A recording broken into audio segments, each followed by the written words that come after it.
Hello, and thank you for tuning into another episode of Parabytes. Today's topic is going to be conflict resolution and team problem solving. So, again, I'm glad that you're here. As I've said in previous modules, we know the job of a paraprofessional is essential to the success of our students. But unfortunately, we don't always give you all the materials and supports that you need to most effectively do your jobs. And so that's kind of how we came about with the Parabyte series and trying to provide these little mini trainings. The purpose of today's training is to develop an effective conflict resolution skills so that you will be better able to serve the students that you serve, particularly those with autism. The core principle is that all team conflicts should be resolved with the student's best interest in mind and as the priority. The students are why we are there in our jobs. Everything that we do really has to be centered on them. The first thing that we want to look at is really understanding the team dynamics in special education.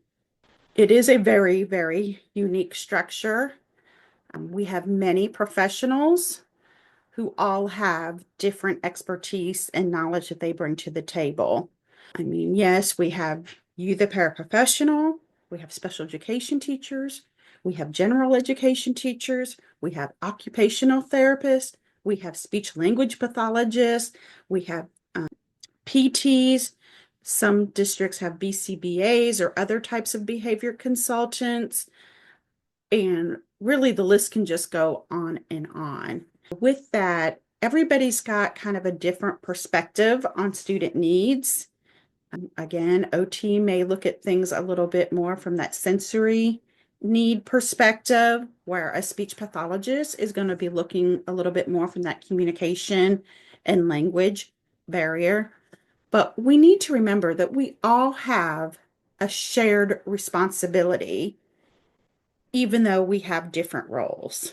It's really all about empowering that student and making that student be as successful as possible. And if we can keep that in mind, it really will help us move forward in these situations. Why do conflicts even emerge? Above and beyond what I just said a minute ago about the unique structure and all the different perspectives, special education and the environments that we are in are high stress because we are all so invested in the student's success. There's a lot of demand for our time. There's a lot of legal obligations. It's just a high stress environment. And the second bullet point there, again, we are so invested in our student outcomes. I know in every role that I have had, I've lost sleep, thinking about these students and how can I better do them and reflecting on what I've done that day and how maybe I could have done it in a different way. Like earlier, where I said we all have different perspectives, that makes us have different interpretations of students' behaviors and needs. Kind of like I said a moment ago, OT may look at it more as a sensory thing, and they're trying to figure out how to support the student in that way. A speech pathologist is going to probably be looking at it more through a communication lens. There's always this debate of, is what going on a willful act by the student, or is it truly a lack of skills that the student has? And therefore, how do we support that? And then communication challenges, not only with the student in particular, but among staff members. We don't always have time to get together and have those face-to-face conversations as much as they may be needed. And so we're trying to communicate via text, email, whatever method. And sometimes that just provides to be challenging. What impact does some of this unresolved conflict have on students, particularly with autism? Because everything we do here is about the student and how can we do better for the students. We need to keep in mind that when we are having some of these conflicts, how are our students truly impacted with this? We know our students with autism are very sensitive to environmental changes. We need to be aware of that. And those environmental changes can happen when and there's some conflict going on. Maybe the speech path normally did push in, but all of a sudden, because of some type of conflict, they're now doing some type of pull-out services. That's probably not going to be what's best for our student with autism because, again, we know they're not good with those environmental changes, which leads right into the second bullet point there of having difficulty with transitions and that unpredictability. Transitions can be hard for them, but transitions can be made easier when they're predictable, when we've prepared them. So when somebody comes in and kind of disrupts that world, decides in that moment that they're going to do something different, and therefore the student wasn't prepared, that's going to affect our student with autism. Students with autism often experience heightened anxiety. They can kind of feel the tension around them, whether they're able to verbally communicate that or not. You may see it come out in some type of behavior because of that heightened anxiety.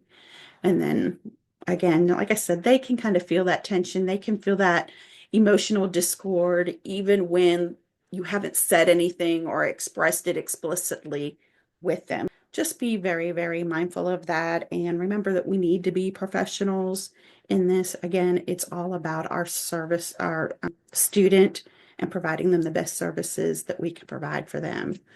Research evidency. We've talked about this probably in every training that we've had. Consistency is essential. We do all need to be on the same page. We need to be monitoring progress in the same way. We'll talk a little bit more as we go through that. And we really just need to make sure that we're all focused on those evidence-based practices that we know are going to help our students be successful. How can we get through some conflict resolution? All right. We are going to talk a little bit about the CALM method. The CALM method really helps provide some structure. It provides some evidence-based approach to conflict resolution that's ideally easy to remember and hopefully easy for you to implement. So again, we're going to talk about this CALM method, and you see it there on the screen. C is to clarify the actual problem. This is the first step that we're going to have to take when the team is having some type of conflict, and we all need to get on the same page, again, for the benefit of our student. Clarify the actual problem. We want to see what the observable behaviors and outcomes need to be, not what the personalities are. You may end up asking, like, what specifically is happening with our student that concerns us as a team?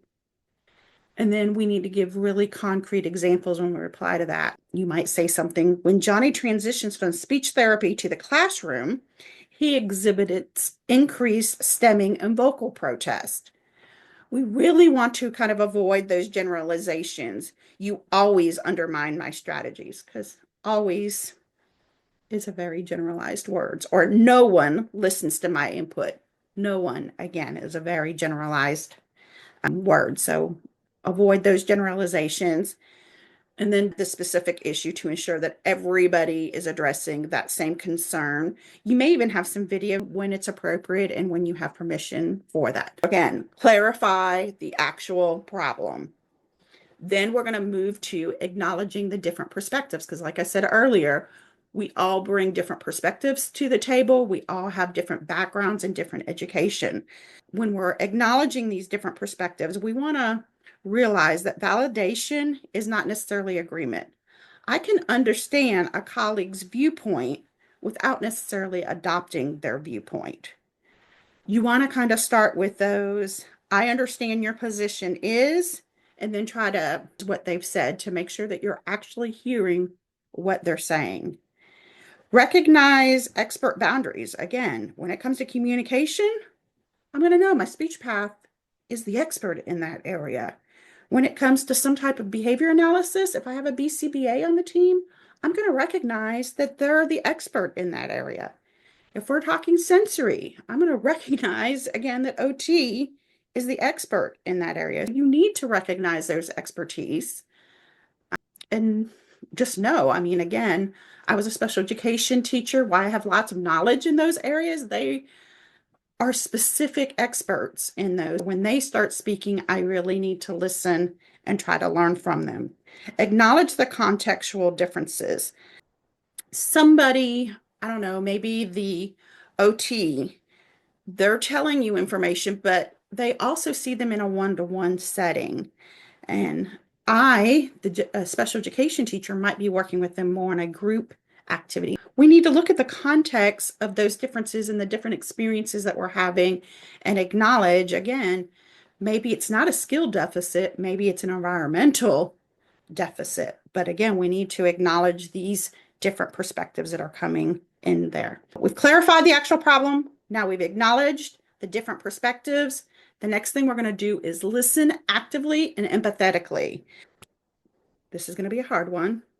We're going to implement a 2-to-1 ratio. I want you to listen twice as much. I always say we have 2 ears. Listen twice as much as you speak. We only have 1 mouth. Twice as much listening compared to our speaking. Really focus in on that. And then practice some reflective listening. What I hear you saying is. So again, that active listening. Sometimes when we say that back, the person that said something realizes maybe they weren't clear in what they said, or again, maybe your interpretation of what they said just is not accurate. It gives you an opportunity to fix that. This is also sometimes a challenging one. Try to avoid formulating those responses while someone else is talking. They start talking and immediately you start coming up with how you're going to respond to this. Like, try to take that out and truly listen, which is why, what I hear you saying is keeps you very in tune to what they are saying. Keep a watch out for any nonverbal communication cues from any of the team members that are there at the table. Be sure to ask any clarifying questions. Can you help me understand why you feel like that approach is more effective than this approach? All of that is going to be part of that listening actively and empathetically.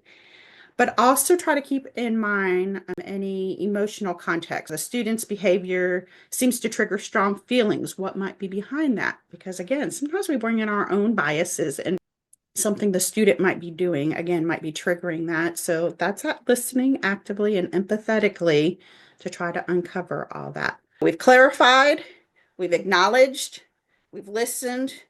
Now we're going to do the final step of moving towards a student-centered solution. Again, it's all about our students.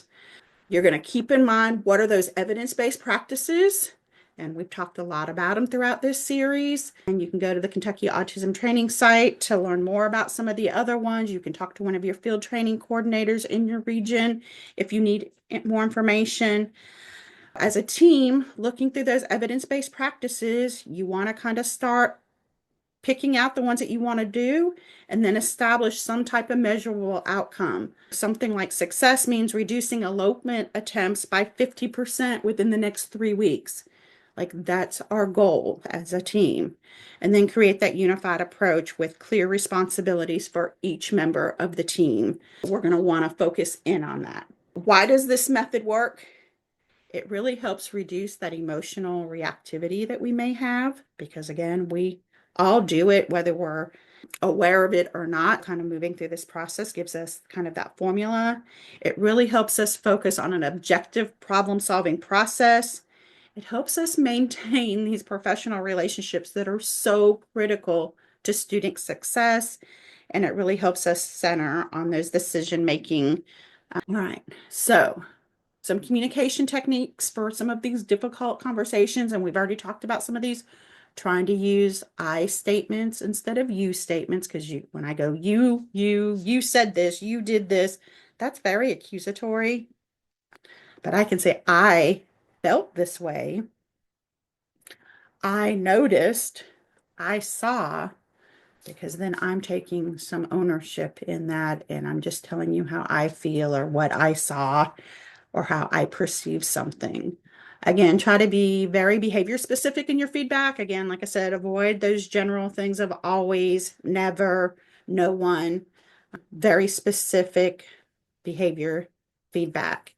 Use the pause technique. Take a breath.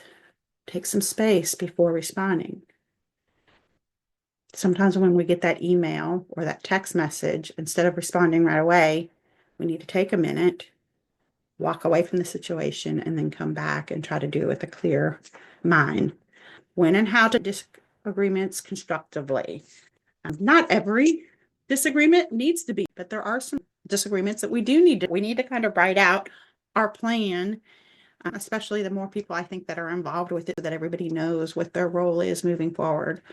You want to be mindful too, just like when we're working with students and many of our intervention plans that we've learned, you've got to look at your physical positioning. There's some, that just are more intimidating and kind of like, I'm here and you're kind of boxed up and you're ready to go versus more relaxed in our things. Same thing with our tone of our voice. Some of us, when we get nervous, get a little bit louder, and that can be taken as intimidation, even though it's really because we're nervous, but we need to be aware of that. We need to take, again, our body positioning as well as our tone into consideration. And then we want to have specific adaptations for working with students with autism, keeping everything that we know about them in mind and making sure that we are not contributing to the problem, but that we are making things better for them. All right, here's kind of a common problem that may come up, just kind of like a little case study. Obviously, we're not really going to discuss it, but there might be a disagreement over a behavioral intervention strategy for a student with level 3. So level 3 is kind of our highest, most impaired student with autism and their self-injurious behaviors. Here's some team members involved. There's the teacher, who prefers the approach focused on sensory integration. Then there's the paraprofessional, who believes we just need to have a more structured behavioral approach. We need to hold them accountable. And then there's the speech therapist, who's really emphasized on the communication-based intervention and thinks the behaviors are just happening because the student doesn't have an effective communication system. So again, using that calm method that we just walked through, the team's going to be able to walk through the problem, think about it, and hopefully come to some really good solutions. Because again, it's going to be different for every kiddo that we work with. How the team identified the actual problems. What is the specific problem? How are we going to evaluate those evidence-based approaches to decide which one is best for them? How can we compromise on a solution that we develop? Because again, we can't be focusing on sensory, behavioral, and communication all at once. And then hopefully we're going to have some positive student outcomes that result. Even if we have to back up and punt again, that's part of what the process calls for. So again, this is a common situation that I see. You've got 3 people who deeply care about the student, but they just all have a different viewpoint on how to handle that. And we've all got to get on the same page for the student to be successful. It's not about me as the classroom teacher winning or the speech therapist winning or even the paraprofessional. Is about the student making progress and being successful and being supported. So I want you to take a minute and just think, because we all have our own style. What is your conflict style? Are you an avoider, which means you're just kind of reluctant to address issues? You kind of would rather sweep them under the rug, act like they don't exist. Are you an accommodator? You're just kind of quick to give in. You may have ideas or suggestions or think that something needs to be done a certain way, but as soon as somebody comes up with an opposing idea, you're just quick to go, oh, you're right. I'm sorry, my idea. You're right. We're just going to do it your way. You're just an accommodator. Or are you a competitor? You're that need to win it at all costs. I've got the ideas. I've got the knowledge. I'm gonna, my idea is the best one. Or are you a compromiser?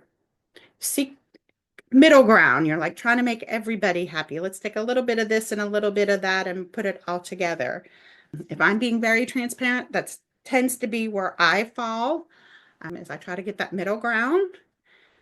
And then the last one up there is the collaborator. Again, you work for optimal solutions, and that's really where we all want to be. And again, that's where that calm approach and that problem solving for student success approach is really gonna work in, and having something outlined like that is going to help you. So just kind of think about where you are. You might think about your other teammates and where they are.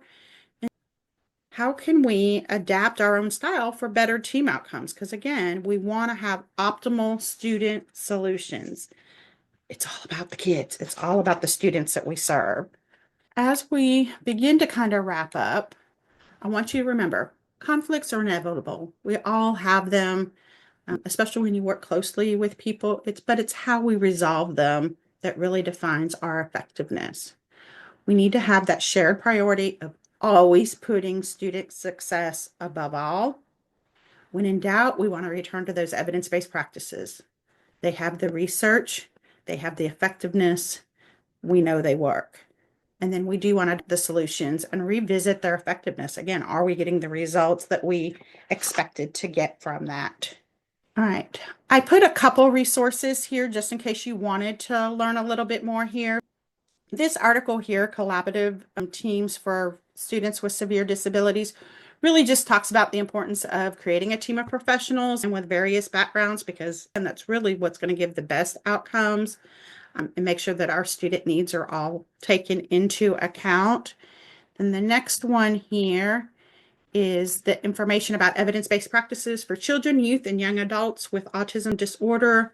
That's the most current information that we have about evidence-based practices that came out 2020. That's the most current and recent one. And then your team may actually want to create some type of team reflection tool. You may kind of put out that calm thing and kind of have a template that you can fill out. And then check and see what are your district policies on team communication, and make sure you're just contacting people to have those conversations. And if you really can't come to a good solution that's best for the student, you may need to look and see if your district has some type of team mediators or supervisor that you can sit down and as a team kind of work through it with them as well. Thank you again for watching this webinar. If you'll take your phone and either scan the QR code on the screen, or you can go to bit.ly/KTC online 2425 and fill out this short evaluation. Again, it just lets us know if these training videos are helpful or what else we might need to do to better meet your needs. We do have a quarterly drawing where we draw and send you a really cool prize. That is optional, but if you want to participate in that while you're filling out the survey, there'll be a question if you want to be entered. And then, of course, they'll have to capture a little bit more information from you. Other than that, I just thank you all for being with us. Again, as paraprofessionals, we can't do it without you. You're such a vital part of this. So I hope you are finding this training series helpful. And I'll see you again next month. Again, I'm Tracy Belfield with the Kentucky Autism Training Center. It was great seeing you today. Have a great day.